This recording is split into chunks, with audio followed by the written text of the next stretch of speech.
Greetings. So recently Hammerhead asked a good question on the video where he said, why did feminism grow so fast, so quick? How did it happen? It's actually a really simple answer. So this is OTR Ogre and Corgi. Like, link, and subscribe. Let's get into it. It's like this. Feminism offered freedom to both parties to some degree. Yeah, long term, no. But short game, basically freedom, sex, good times, not having to get married. Yeah, hedonism, offered hedonism. And most people, if you're being honest to yourself, most people are not higher-minded people. They're not looking to build a better world. They're just looking to have a good time. They're looking to have a good time and not pay the bills. So how did this work out for the time? For thousands of years, the structure that kept society going was patriarchy because, the warriors and the barbarians were always over the hill. Look up the channel Kings and Generals and watch the history of Europe. It's fucking amazing, just like war after war after war. And why? For either religious reasons or territorial reasons or because somebody was butthurt that daddy gave the other kid the land. So there was a lot of insecurity. The world was an unsafe place for a long time. But get into the post, the Black Death. The Black Death scared the shit out of a lot of people because it killed off, 1/3 or 2/3 of the population? And so with this left a huge amount of empty land that could be now farmed and they could grow more food. And innovations in plowing, innovations in technology, excess food led to more time. More time equals time for science, resources, everything. Everything was able to improve because we had just time to breathe and think. Well, this led to the Renaissance, which then led, the printing press and all that crap. And then people being more educated, more reading. And then people were thinking to themselves, especially, it wasn't just women. Forget all the feminism crap. The Civil War, part of what was promised was, hey, not just landowners, every man can vote. Which, at the time, you would think makes sense because the men were the head of the households and all that crap. But there's a lot of people, even men, just like with women, that are irresponsible fucks. And you wouldn't want them voting to begin with. But this led to the point where people had more time, more money. The Industrial Revolution was chugging along, coming on its way, between having railroads and eventually cars and all this, not warlords coming over the mountains and shit. We had basically excess time, food, and safety. This is when women started really pushing for equality. Because they were like, hey, why shouldn't I? I contribute to society. I'm having all these kids, and then why shouldn't, I be able to inherit the land and all this crap? And because why am I not equal? So they start asking the question, and most guys are pretty hesitant because they're like, I don't know, man. We've constantly been able to have to take care of these women. But all it took was, one, some enterprising politicians, usually a bunch of rich guys, and a bunch of thirsty miners in Wyoming to give women the right to vote.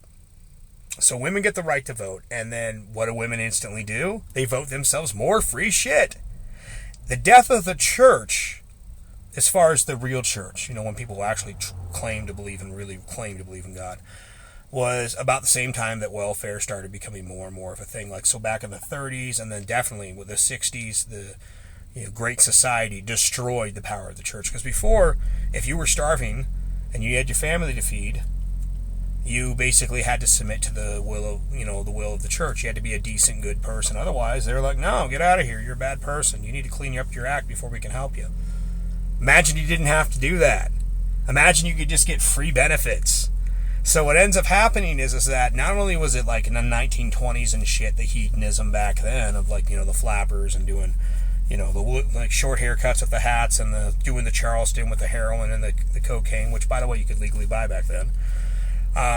This happened every so often. So the World Wars scared the shit out of women, and they got, I'm a good woman, I'm a compliant. And then in the 50s, and look, let's be real about it. People were having closed-door sex the whole fucking way throughout the course of time. It's just in the late 50s when people just started saying, why do I have to hide what I'm doing? Why can't I love who I want to love? And feminism was right there to say, yeah, it's my body, my choice. So, along the way, the hedonism for the women was, hey man, I can be with this guy, that guy, get all this free stuff, have all these good times, and then eventually the pill happens, and this gets even better for women. Then abortion happens, because then you see that now you don't have to have that child somewhere else to pretend like you're actually a good chaste woman, because women would do that shit. They get pregnant, and then they'd be shipped off to their aunt's house. Translation: she was going to have the kid, that was going to get thrown into an orphanage and be adopted, hopefully by somebody, right? Well, all that crap went completely fucking away by the 60s. And so, with the destruction of the previous order, which was the religion, the structure of religion, now we have our zombified version of religion. And the complete opening up to where guys got lots of freedom pussy, and women got to do whatever they wanted as well without any real responsibility. Yeah, that's why feminism grew, because people actually like being irresponsible. Everybody would like a credit card that they never have to pay for, but that's not reality. And so as the family structure slowly crumbles, and guys are now starting to guys are going against nature to some degree, and nature is not necessarily a good thing. I'm being honest about that.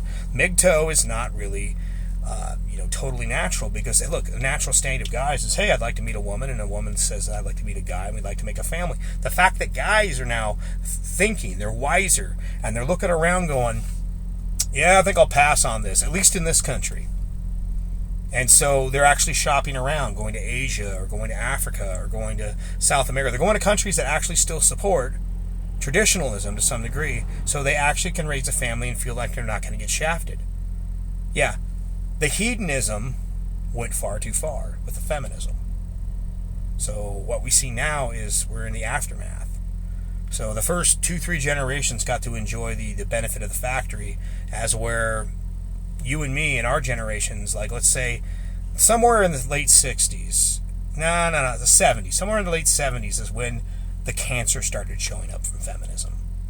The broken homes, the crime rates, the gangs, the drug use, all that thing, whether it started out heavy in certain places that were more Democrat, and then it just slowly evolved through the culture, through TV. And don't think that there weren't people along the way making a good pretty penny off of these broken homes.